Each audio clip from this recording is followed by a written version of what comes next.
4 দিন পার হয়ে গেলেও অধরা দমদমে মৃত যুবক নয়ন সাহা খুনে অভিযুক্তরা। বৃহস্পতিবার মৃত যুবকের ছবিতে মালা দিয়ে শ্রদ্ধা জানানোর পর মিছিল করেন ক্ষুব্ধ এলাকাবাসীরা।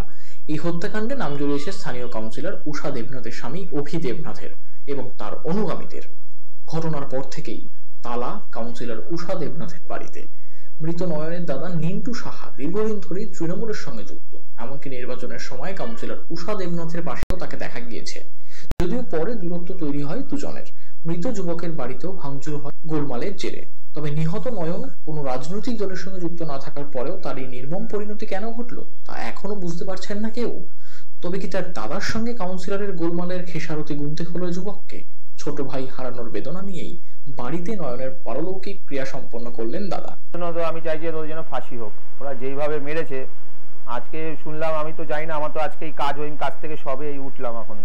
তো ওখানে শুনলাম নাকি ওই পুলিশ ওনারা এসেছিল, এসে নাকি যাদের দোষীদের তাদের বাড়িও গেছে। যাওয়ার পর নাকি ওনারা একটা ভিডিও ফুটেজও পেয়েছে, মানে নৃশংসভাবে নাকি ওকে মারা হয়েছে। মেরে নাকি ঘুষি মেরে প্রথমে ফেলে দেওয়া হয়েছে নিচে ফেলে দিয়ে তারপর নাকি ওকে মারা হয়েছে। এভাবে ছেলের চলে যাওয়া এখনো মেনে নিতে পারছে না বাবা মা সহ পরিবার পরিজনেরা।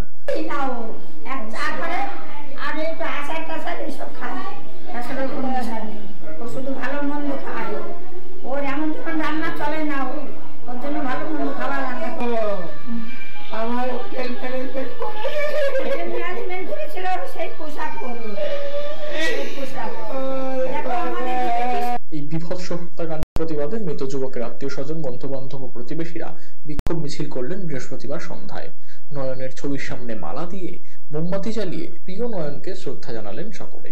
বন্ধু হারানোর যন্ত্রণা ও বুকে একরাশ শোক ও হতাশা নিয়ে কাউন্সিলরের বাড়ির সামনে বিক্ষোভে ফেটে পড়েন নয়নের বন্ধুরা। শোক মিছিল থেকে দোষীদের শাস্তির দাবি উঠেছে বারবার। দোষীরা ধরা না পড়লে দমদম থানা ঘেরাও করারও ডাক দিয়েছে এলাকাবাসী। Bureau report, channel 10।